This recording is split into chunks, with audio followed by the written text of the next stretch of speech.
I wanted to talk about anxiety, living with anxiety, and how to live happily despite having anxiety. I really truly understand how anxiety can run your life at times, how it can really prevent you from just living your day-to-day life and being happy. I thought it was important for me to share this video and share some things that really helped me learn to live happily despite anxiety. Specifically when it comes to catastrophizing, I feel like that is something that I always end up going to is I almost like expect the worst. I prepare for the worst and I try to think of everything that could go wrong. It's really not a way of thinking that benefits you. And really at its core, it's a way to avoid feeling. It's a way to avoid feeling anxiety and feeling sadness and feeling frustration and whatever is, going on. Instead of sitting with those emotions, preparing for the worst is a coping strategy in an attempt to prevent you to feel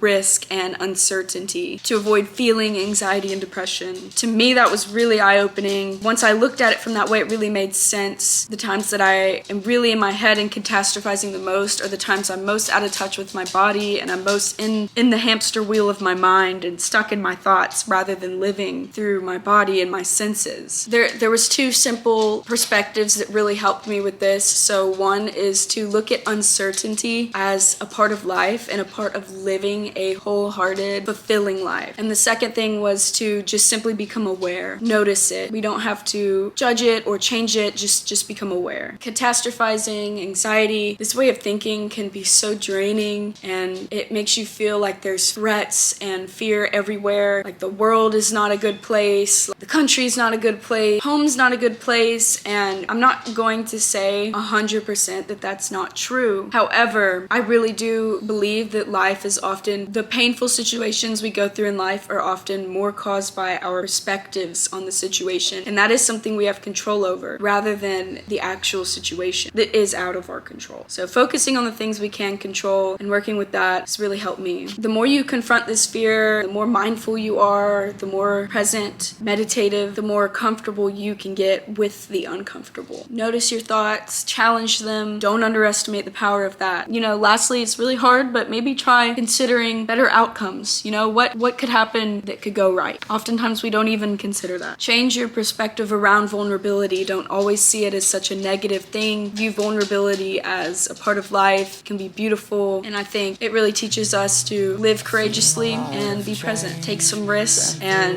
go after what our heart really wants despite logic. Anyway, this was a quick little video. I hope this was helpful for you. If you liked it and you want to see more of my content, subscribe, like, commenting, all of that helps the channel. I gotta go take this dog for a walk. The past is where it stays, way back a year ago.